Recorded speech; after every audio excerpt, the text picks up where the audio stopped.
Hello friends, welcome to my channel. ಇವತ್ತು ಒಂದು ಹೊಸ ರೆಸಿಪಿ ತಂದಿದ್ದೀನಿ. ಅಂದರೆ ಡಿಫ್ರೆಂಟಾಗಿ ಮೇಥಿ ಚಿಕನ್ ಯಾವ ರೀತಿ ಮಾಡೋದಂತಂದೇಳಿ ತೋರಿಸ್ಕೊಡ್ತಾ ಇದ್ದೀನಿ. ಇದನ್ನು ಬ್ಯಾಚುಲರ್ಸ್ ಆಗಿರ್ಬೋದು ಅಥವಾ ಹೊಸದಾಗಿ ಫಸ್ಟ್ ಟೈಮ್ ಟ್ರೈ ಮಾಡಬೇಕು ಅಂತ ಅಂದ್ಕೊಂಡ್ರು ಸಹ ತುಂಬ ಈಸಿಯಾಗಿ ಮಾಡ್ಕೋಬೋದು. ತುಂಬಾ ಡಿಫ್ರೆಂಟಾಗಿರುತ್ತೆ. ನಾನಿಲ್ಲಿ ರೆಸಿಪಿ ಮಾಡೋದಕ್ಕೆ ಮೊದಲೇದಾಗಿ ಶುಂಠಿ ಬೆಳ್ಳುಳ್ಳಿ ತೊಗೊಂಡ್ಬಿಟ್ಟು ಅದನ್ನು ಸ್ವಲ್ಪ ರುಬ್ಕೊಂಡ್ಬಿಟ್ಟು ಒಂದು ಬೌಲ್ಗೆ ಸೇರಿಸ್ತಾ ಇದ್ದೀನಿ. ಹಾಗೆಯೇ ಒಂದು ಸ್ಪೂನ್ನಷ್ಟು ಧನಿಯಾ ಪುಡಿ, ಒಂದು ಸ್ಪೂನ್ನಷ್ಟು ಅಚ್ಚ ಖಾರದ ಪುಡಿ, ಒಂದು 1/4 ಟೀ ಸ್ಪೂನ್ನಷ್ಟು ಅರಿಶಿನ ಪುಡಿ ಮತ್ತು ಒಂದು 1/4 ಟೀ ಸ್ಪೂನಷ್ಟು ಗರಂ ಮಸಾಲ, ಸ್ವಲ್ಪ ಉಪ್ಪು, ಹಾಗೆಯೇ ಸ್ವಲ್ಪ ಮೊಸರು, ಒಂದು ಸಣ್ಣ ಬೌಲ್ನಷ್ಟು ಮೊಸರನ್ನು ಸೇರಿಸ್ಕೊಂಡಿದ್ದೀನಿ. ಇದನ್ನೆಲ್ಲ ನೀಟಾಗಿ ಈ ರೀತಿ ಎಲ್ಲ ಮಿಕ್ಸ್ ಮಾಡ್ಕೊಳ್ಳೋಣ. ಈಗ ಚಿಕನ್ ಫ್ರೈ ಮಾಡೋದಕ್ಕಂತಂದೇಳಿ ಈಗ ಆಲ್ರೆಡಿ ನಾನು ಒಲೆ ಮೇಲೆ ಒಂದು ಬಾಣಲಿ ಇಟ್ಕೊಂಡ್ಬಿಟ್ಟು ಅದಕ್ಕೆ ಸ್ವಲ್ಪ ಎಣ್ಣೆ ಹಾಕಿ ಅದು ಸ್ವಲ್ಪ ಬಿಸಿಯಾಗಿದ್ದಾದಮೇಲೆ ಒಂದು 3 ಏಲಕ್ಕಿ, ಒಂದು 2 ಪೀಸ್ನಷ್ಟು ಚಕ್ಕೆ, ಒಂದು 3 ಪಲಾವ್ ಎಲೆ ಈ ರೀತಿ ಹಾಕ್ಕೊಂಡ್ಬಿಟ್ಟು ಫ್ರೈ ಮಾಡ್ತಾ ಇದ್ದೀನಿ.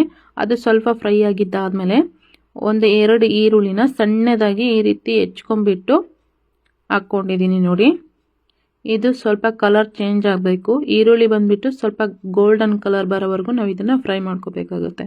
ಈಗ ರುಚಿಗೆ ತಕ್ಕಷ್ಟು ಉಪ್ಪನ್ನು ಸಮೇತ ಸೇರಿಸ್ಕೊಂಡಿದ್ದೀನಿ ನಾನು. ಇದರಲ್ಲಿ ನಾವು ಈರುಳ್ಳಿನ ಜಾಸ್ತಿನೇ ಫ್ರೈ ಮಾಡ್ಕೋಬೇಕಾಗುತ್ತೆ. ನಾವು ಎಷ್ಟು ಫ್ರೈ ಮಾಡ್ತೀವೋ ಅಷ್ಟು ಟೇಸ್ಟಾಗುತ್ತೆ. ಈ ರೀತಿ ಫ್ರೈ ಆಗಿದೆ ನೋಡಿ ಎಲ್ಲನೂ.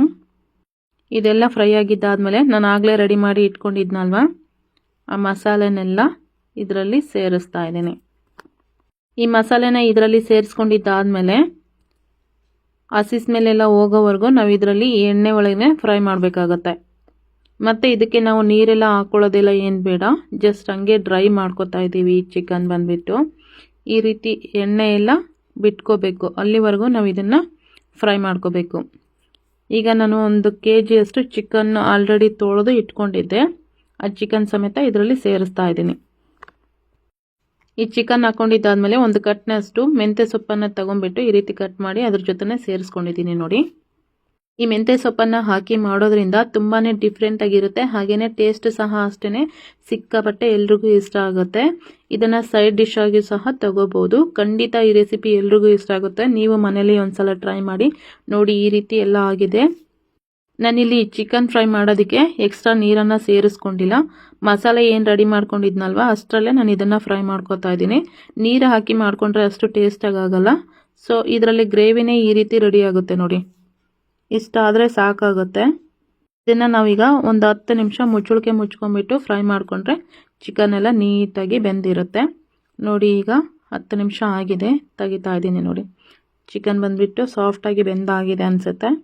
ಚಿಕನ್ ಅಂದರೆ ತುಂಬ ಲೈಕ್ ಮಾಡ್ತಾ ಇರ್ತಾರಲ್ವ, ಅಂಥವರು ನೀವು ಖಂಡಿತವಾಗ್ಲೂ ಈ ರೆಸಿಪಿ ಮಾಡಿದರೆ ಫಿದಾ ಆಗೋಗ್ತೀರಂತಲೇ ಹೇಳ್ಬೋದು. ಅಷ್ಟು ಚೆನ್ನಾಗಿರುತ್ತೆ ಇದ್ರ ಟೇಸ್ಟ್ ಬಂದುಬಿಟ್ಟು. ಸೊ ಫೈನಲಾಗಿ ಈ ರೀತಿ ಚಿಕನ್ ಫ್ರೈ ಎಲ್ಲ ರೆಡಿ ಆಗಿದೆ. ಇದನ್ನು ನಾವು ಸೈಡ್ ಡಿಶ್ ಆಗಿ ತೊಗೋಬೋದು. ಹಾಗೆಯೇ ಚಪಾತಿ ಜೊತೆ ಆಗಿರ್ಬೋದು, ರೈಸ್ ಜೊತೆ ಆಗಿರ್ಬೋದು, ಯಾವುದ್ರ ಜೊತೆ ಬೇಕಾದರೂ ನಾವು ಇದನ್ನು ಸರ್ವ್ ಮಾಡ್ಕೋಬೋದು.